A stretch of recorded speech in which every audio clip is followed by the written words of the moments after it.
You are listening to Social Europe podcast. We discuss cutting-edge thinking on politics, economy, and employment and labour with some of the most thought-provoking people around, including Nobel Prize winners and other internationally acclaimed experts. So welcome and enjoy the conversation.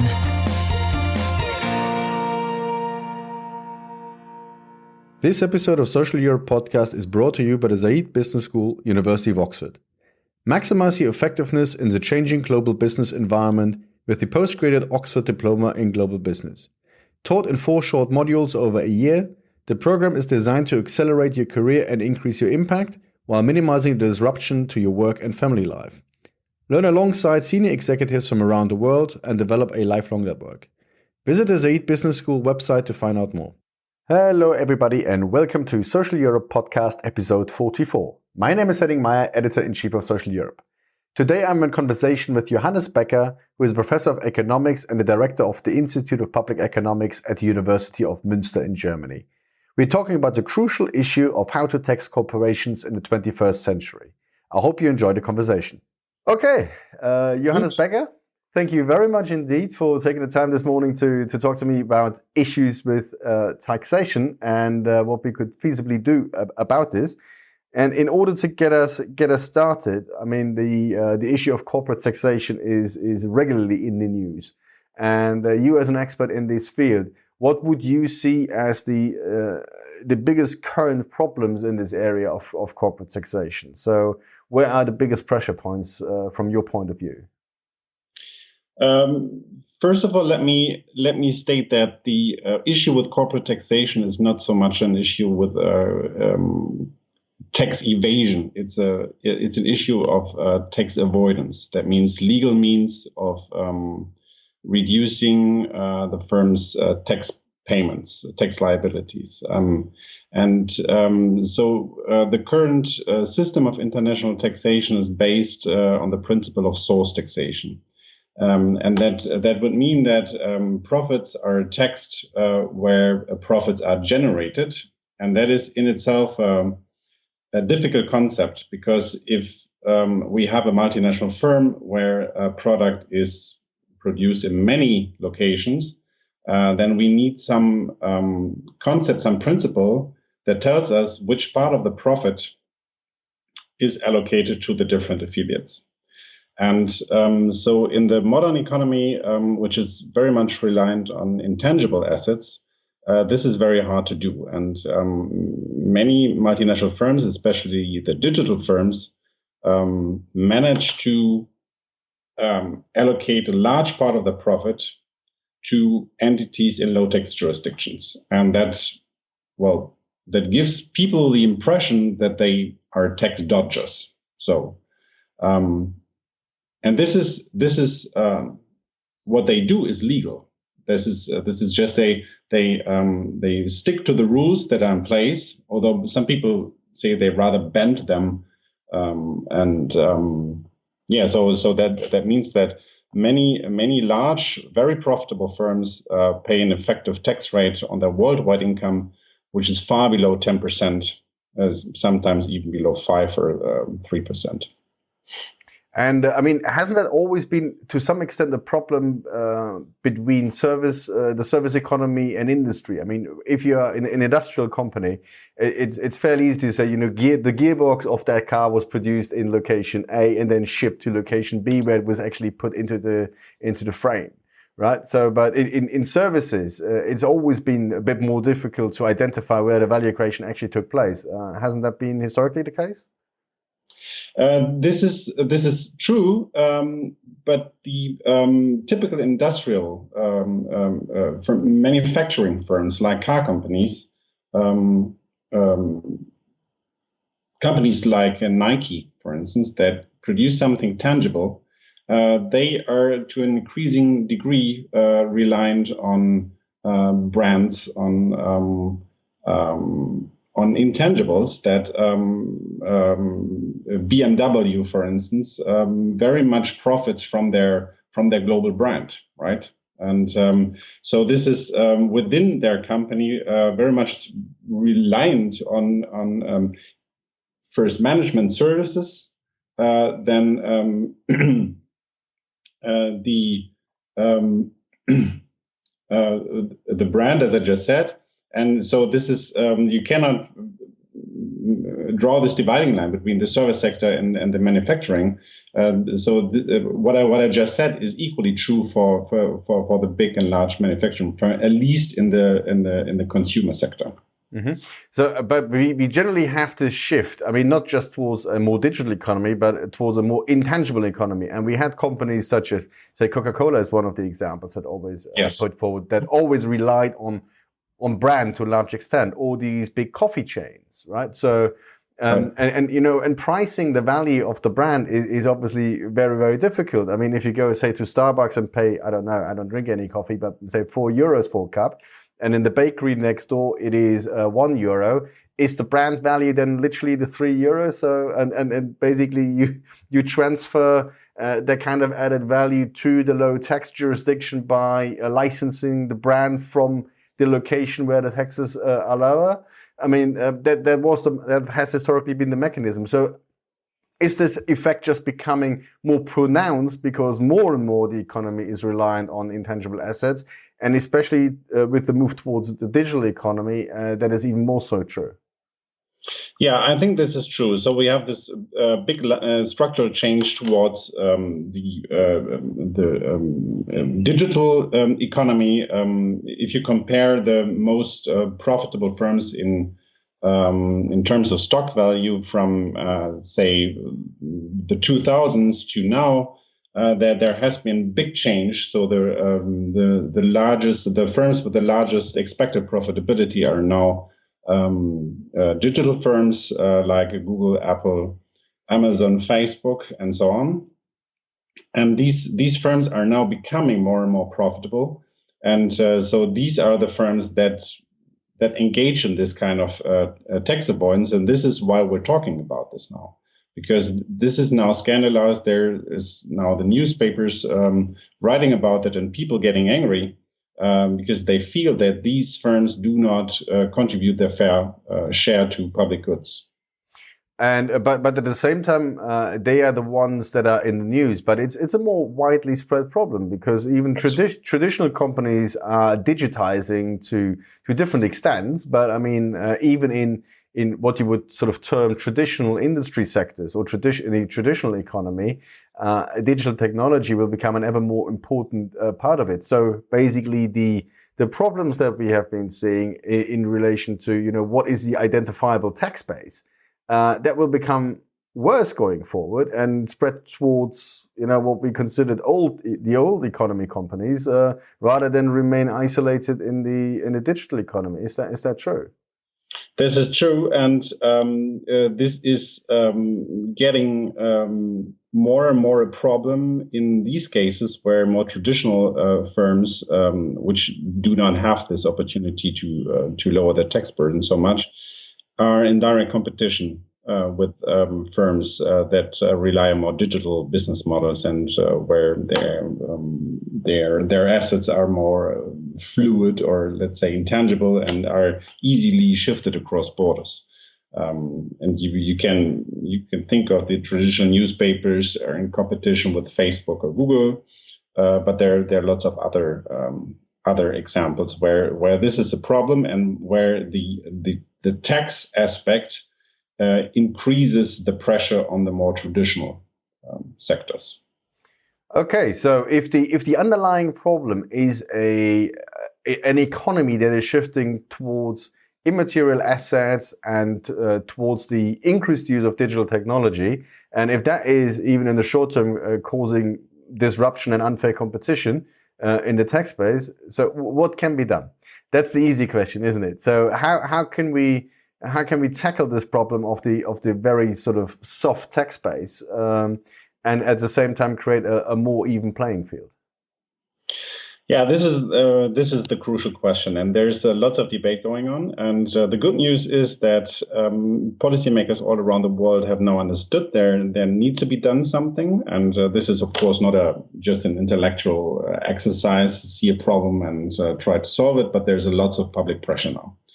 So this has been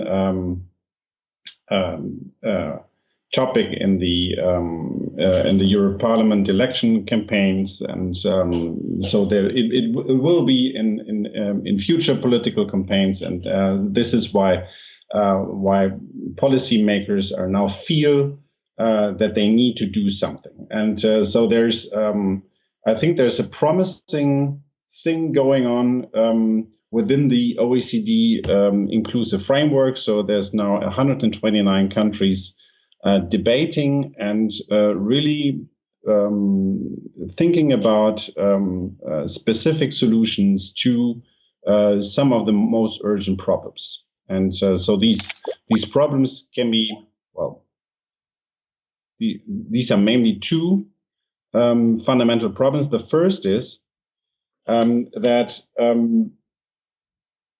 some of these countries manage to be active in a country without being liable to tax at all.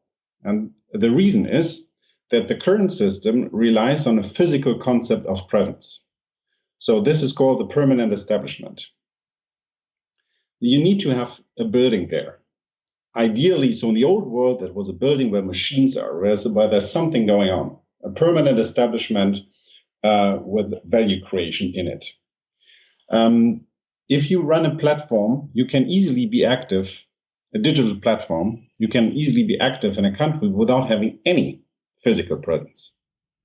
But then so to speak, the prerequisite of corporate taxation is missing. And there's a whole bunch of ideas how we can change that. And so we could think about a virtual permanent establishment, a digital presence somehow, and a lot of thinking is going into this direction. The other, and I think a little bit more important problem, is of profit allocation. So once you have different affiliates in different countries, you need to allocate a given profit to these locations. And so if you allow the firm to say all profit belongs to that one intangible asset, which happens to be in this low tax jurisdiction, then you provide the firms with legal means to avoid, in some instances, almost all taxes. This will be different if when you say, okay, the intangible asset needs to be where the other production factors are, like labor, tangible assets, and so on. So some of these ideas go into that direction. So you basically take, say, an idea of an algorithm and say, okay, if you use that algorithm in 100 countries, you have to split it up into 100 different pieces that are individually allocated to other sort of physical, sort of location-related aspects of your business. This would be the consequence. Yes. So you split the profit that would usually accrue to the algorithm and allocate it to where the labor is that uses the algorithm. A whole other approach is to say, okay, let's get rid of this source principle. Let's not try to allocate profits where production is. Let's shift it to the market jurisdiction where the consumers are. And this is a more fundamental approach because it changes the rules that are in place now, right? So usually we think about value creation as something which is on the supply side. So the firm creates the value. Where is the firm? Well, where its production locations are, and where its assets are, and where its functions are, and where the risk is managed. If we say, okay, the profit accrues to where they actually sell their stuff, this would be completely different. The main advantage of this approach is that consumers are pretty immobile. Okay, so if I buy an Apple computer, I won't change the location of where I buy it just because Apple could save some money. Okay, so this is the advantage. I'm not really sure whether this is as easy as some people today think it is, because the location can be manipulated, not in the way that I changed the location, but that Apple sells all its stuff to some other company. Yeah, let's say, well, just another company which then resells it at a small margin. So this intermediary company wouldn't make any profit at all. And the location of sales for Apple can be anywhere, right? In some low-tax jurisdiction. So this whole system would break down, or would require that the system looks through these structures and say, okay, it's Apple which sells the computer. It's not that other company. So Apple would need to pay their taxes in Germany, where I sit, and buy the Apple computer. And that could be imagined in the case of Apple, but it's very hard to imagine other cases where it's not that easy, where you don't have an Apple computer that is without doubt an Apple computer, not something else. And obviously, especially for small and medium-sized companies, that would complicate operating business as well. I mean, a few years ago, the EU reformed its VAT system, and as somebody who sell, I think at the time, 2 books online, where the principle, I mean, the idea, if I remember correctly, was that because Amazon and others sold their ebooks without any VAT out of Luxembourg, right, into the whole of the European Union. And then the principle changed, not the point of where the company was based, but where the consumer actually bought the book. But as a result, even the smallest of vendors had to register in 28 different countries for VAT. There was this, there was an incredible burden, especially for small and medium-sized companies. There was this so-called VATMOS, which was meant to make it a bit easier on the national level, but you would still have to retain this mini one-stop shop. Exactly, yeah, but you would still have to retain 2 pieces of information for 10 years, i.e. an IP location where the purchase was taken and the form of payment. So, I mean, how can a small company actually save that for 10 years and even in some cases get the information in the first place? The net result was exactly what you were referring to. The reseller market became much more pronounced, most of all, by coincidence, Amazon. So you now upload your electronic books to Amazon Kindle Direct Publishing. They sell it for you. You're not the seller. They are the seller. They deal with all the compliance issues that came about as a result of that principle change, and you get a royalty rather than the actual sale value of the book. So I mean, this sounds like we are caught between a rock and a hard place. I mean, either you make something incredibly difficult and intangible tangible by trying to split it up and allocate it to different locations, which is probably in accounting terms a nightmare to do, also internally for companies, or you change the whole principle around with the as you say, with the unwanted effects that you could have sort of intermediaries now in between that basically do not solve the actual underlying problem, but just create an extra step. And if I may add to that, so in case of the VAT, this is not so much a problem for from the revenue side, because the VAT base is not affected. If the corporate tax is in principle a tax on profit, and so if you have these intermediary companies, the profit may drop to zero. You just have this one intermediary which just buys all the stuff and resells it and has a profit of zero, and this intermediary would be subject to tax in the country where the actual where the good is sold to the consumer. So this would be an effective way of reducing the overall tax burden. In your example, it is just of reducing the burden of complexity, right? But so the tax in the end is the same. So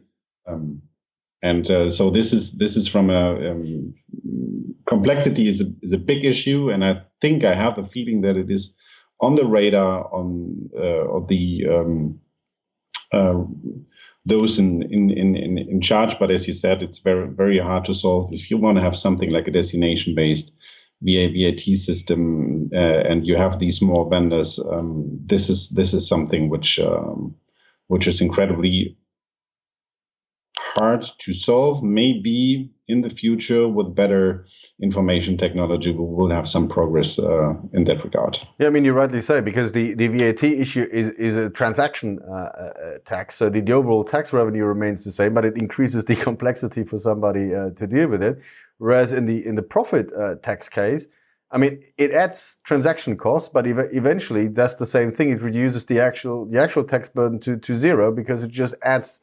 And again, that would be probably a step that is only available to a certain type of big companies that could actually afford to run this complexity and add this transaction cost to have the same effect in the end.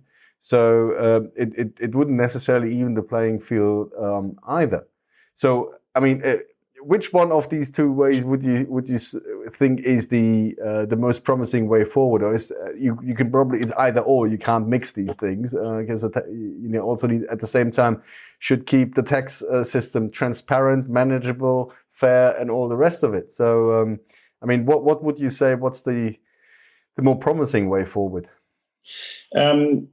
There's even another approach, which is it's not as principled as the other ones that I just outlined. It's a very blunt instrument. It's called the GLOBE proposal, and it's an effective minimum tax. It's very blunt in the sense that Germany would, for instance, get the right to tax the affiliates of its own firms abroad, whenever their effective tax rate is below a certain level, and would top up the effective tax rate up to a certain threshold, the effective minimum tax. So that means if the Irish affiliate of some German company only pays 3% on their profit there, the German government would say, okay, we get another 7%, such that your effective tax rate is 10%. This GLOBE proposal would imply that this would even be for foreign firms that have affiliates here and that shift profits out of high tax countries. That means this is a tax on base eroding payments. This is a very blunt instrument, and the smaller countries or the low tax countries are already complaining that this is a violation of their sovereignty rights, and they actually have a point. But this is the good thing is that if it works, it would be highly effective, because there would be no point at all for tax havens to have a low tax rate, because it would actually have no effect on the firm's tax payments. So if the large players implement this, and I'm pretty optimistic that in the end we will have something like that. The US already has something, a similar instrument, the GILTI. This would be the effective end of tax havens. Mm-hmm. At least for corporations. Okay, then tax havens have another function to shield the private income for tax evading reasons. But for corporations, this could well be the end for tax havens. But it's just then an accounting nightmare, because you would have to look at the effective tax rates being paid by companies abroad all the time, and then calculate it against your own measurements of the minimum tax rate. Yeah, so there's all kinds of problems involved, as you can imagine. So the one of the important problems is the one that you allude to is what is the accounting standard which is used to calculate the profit, and the official answer is there would be some accounting standard that everybody agrees upon, and the honest answer is our standard. Right. Okay. So this is part of this sovereignty issue. that Germany would say, okay, Ireland has calculated profit according to its own standards. Is not our standard. According to our standards, the effective tax payments is much lower. And this is the standard that counts. And now we employ an additional tax. So, but that would in effect mean every Irish company that has some dealings with German company, we would have to recalculate their accounts according to different accounting standards to get to that base. In principle, yes. So there's all kinds of simplification that could be done. It goes a little bit in the same direction of what the EU tries to achieve in terms of a common corporate tax base. So there is already pressure in that direction, but in principle, you're right that in terms of complexity, in terms of compliance costs, this can be pretty severe. Yeah. But interestingly, this gets us into the second part of the issue. So we talked now about the difficulties about the tax base and what can or can't be done about this. So there's no easy solutions. That's probably the honest and straightforward answer. But there's also tax arbitrage and tax competition for the actual level rates amongst countries, even within the European Union. Even though very few companies actually do pay the headline tax rate, right? There is evidence for a tax competition, which seems to be in a collective action problem that even within the European Union we haven't been able to deal with effectively. I mean, what is it called? A double Irish sandwich, where holding company is Dutch and double Irish Dutch sandwich, something like this. So, I mean, how would you characterize this situation within the European Union, maybe globally, and what can be done to avoid that sort of tax competition amongst states? Yeah, so starting with the globe proposal, the effective minimum tax, this would be very effective against these measures. So the effective minimum tax is, as the title says, an effective tax. So it ignores completely the headline tax rate. It just says, okay, what is the actual tax payment divided through profits?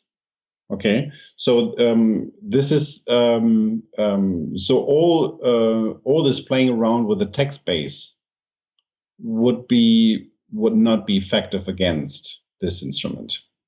The other reform proposals are, well, they differ with regard to that problem. So shifting more taxing rights to the market jurisdiction is, as I said, in itself prone to new kinds of avoidance, but it would actually, if it works, it would get part of the profit that is shifted between source locations right now, would get part of the profits out of the game and shifted to the market jurisdiction where the consumers are. And if it works, that would, so to speak, reduce the incentive for the source locations to reduce their tax rates, to engage in tax competition. So all these measures may, to some degree, are able to alleviate this problem. Right now, there's this strong incentive to become a location specialized in intangibles.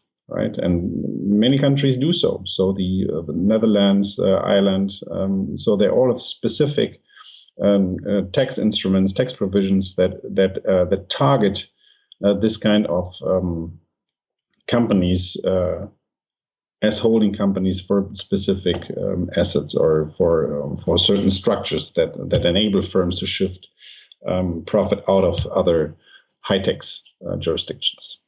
So basically, and within the European Union, decision making in tax matters is unanimous, right? So you can't sort of overrule individual countries. So you would really have to have some sort of common European approach where, some countries get some other benefit if they give up their sort of low tax strategy, I was in Ireland, what was it, at the end of 2017, and they said, well, when Brexit is around the corner, it's probably the worst point of time to ask us to give up basically our business model, right? So, do you see any sort of way how this can be shaped into some sort of European-wide strategy?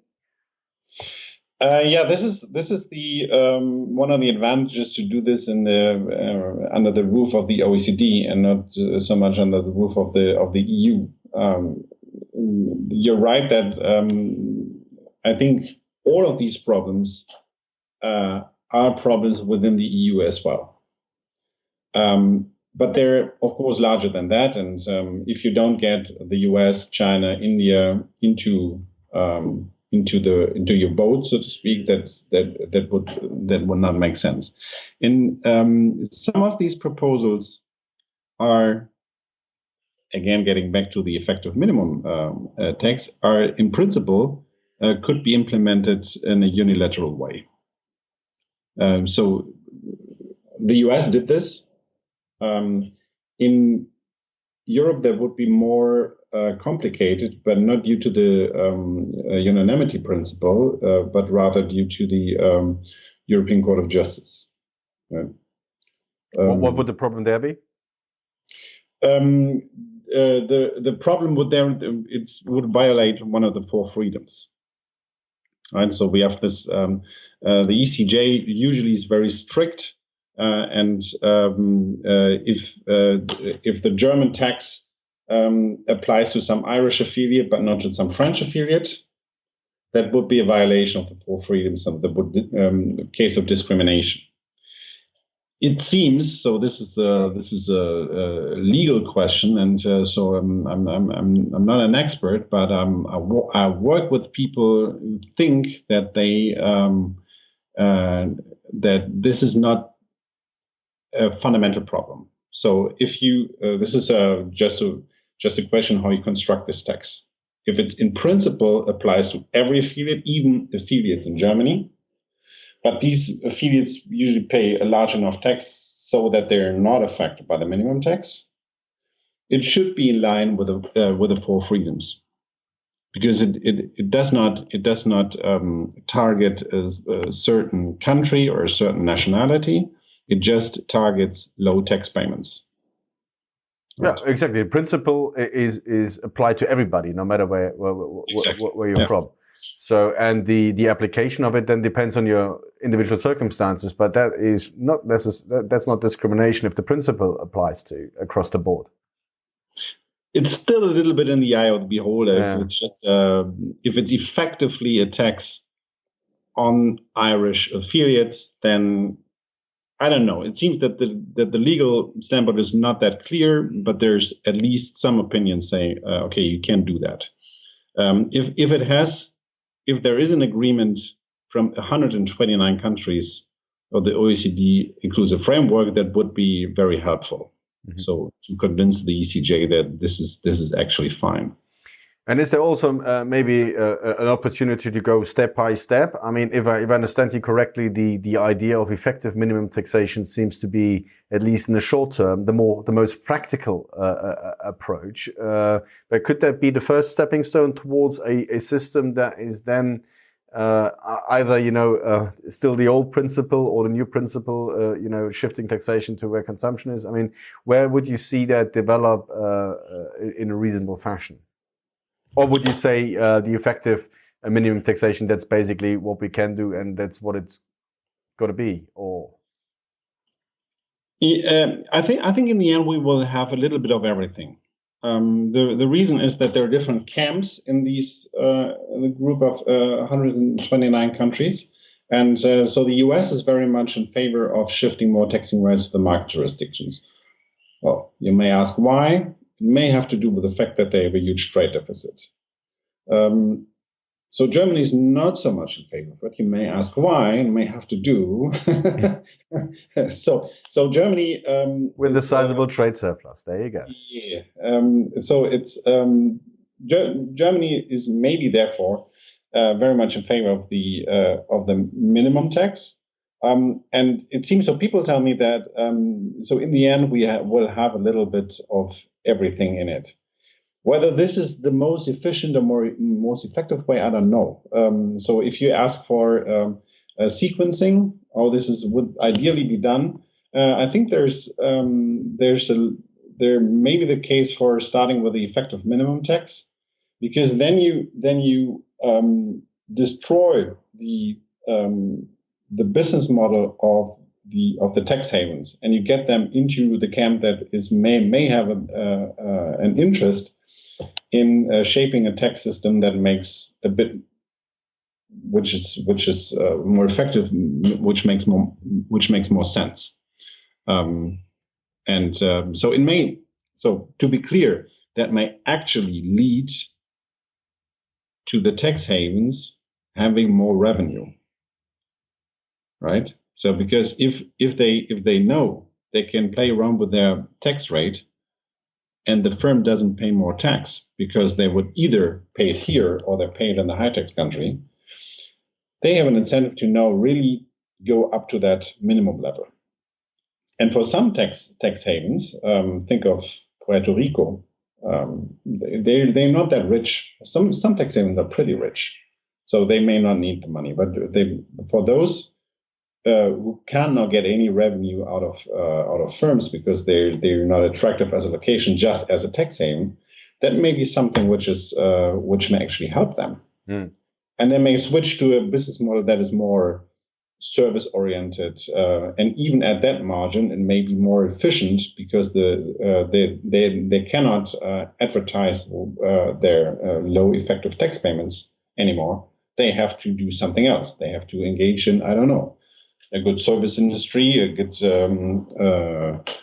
government services with regard to, I don't know, financial services that complement financial services. I don't know what can be done. No. Or they're moving more towards regulatory arbitrage rather than tax arbitrage. So they're putting their focus more on privacy issues and these sort of things, information being locked down in the jurisdiction, that kind of thing. Yeah, maybe. Tax havens, some tax havens have these double functions, being a tax haven for corporations and being a tax haven for private individuals, these famous high net worth individuals that hide their money in these jurisdictions. And I think, however, hopefully it gets clear also for the viewers and the listeners is that, there's some really tricky underlying issues under all these tax reform ideas. So it is not the case, as is often assumed, that politicians just don't want to tax these companies or are in bed with companies. But there's some really difficult principle underlying problems that need to be solved for the long run. Also, there's no quick fix in the sense that, a tax system the principles of a tax system should be permanent, because it's important, for businesses to be able to deal with the tax structure, and you can't change it, especially not the underlying principle every 2 years or so. So I think that is an important point to make, that it is a very tricky area of policy reform, and not just a case where companies bought politics. This is certainly true. So there's no outright corruption in any sense. But having said this, it should be, well, you may find that peculiar that so all of a sudden we can imagine of things being done, and for years or decades it was just that. So we cannot do anything about that. It's just the rules, and we cannot affect the rules because we're a small country, and so on and so on. I think the public pressure is a decisive aspect in all this. That politicians feel that they need to respond, otherwise they get punished at the ballots. So it seems that all of these large high tax countries have their own tax havens, right? So the U.S. has Bermudas and even Puerto Rico.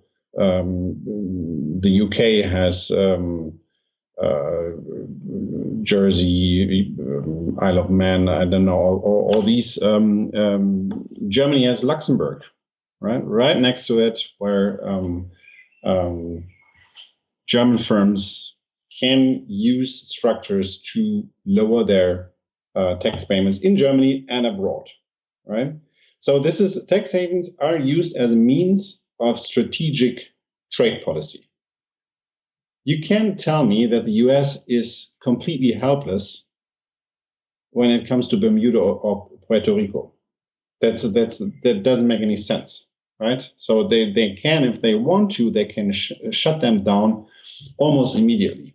They won't, and they don't. Why? Because they know that their companies are in competition with other companies that use their own tax havens. So there is this strategic trade thing going on, and this is why we need coordination. And so now there's this public pressure that forces people to say, okay, it doesn't make sense to move first. So to shut down all of our tax havens, and German companies are now at a strategic disadvantage in third markets. But it may make sense to have a global agreement that we change the tax system such that this implicit subsidy is reduced, because we know from a global point of view, reducing subsidies in these instances is efficient. Yeah. And we might have just straightforwardly reached a tipping point, because if you look at the tax revenues, more and more the immobile subject have taken over a larger share of the burden. And at some point, that underlying feeling of being unfairly treated when others get away, others that would be much more able to afford to pay their fair share, that led to the kind of public pressure that we're seeing now. I mean, we've seen research showing the extent of this, and that's gotten much worse in recent years again. Right. So rather than saying, I mean, from my point of view, of course, there's always been corporate lobbying, and that will always be the case. But, the perception often is that there is sort of outright sort of being in bed with companies. And I don't get the impression that this is necessarily the case beyond the normal lobbying. What is now different, I think, is that, previously, because of all these difficulties in reforming the system, people probably thought, well, there's not much to be won if you just take this hot potato. But now they have to, because the public pressure, rightly so, because basically societies need this kind of tax revenue to finance public life, right, and public goods. That reached a tipping point where now it is no longer an option to basically avoid the issue in its totality, and now there's a pressure behind it. I mean, remember back, you mentioned the European Parliament election. I mean, 5 years ago, the financial transaction tax was one of the key campaign elements, and nothing has happened since. So maybe that is the difference between sort of 5 years ago and now.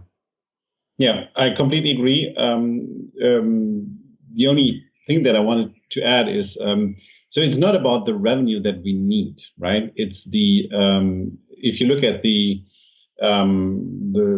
spending per GDP in almost all countries hasn't gone down since the 1980s, since the start of tax competition as we know it.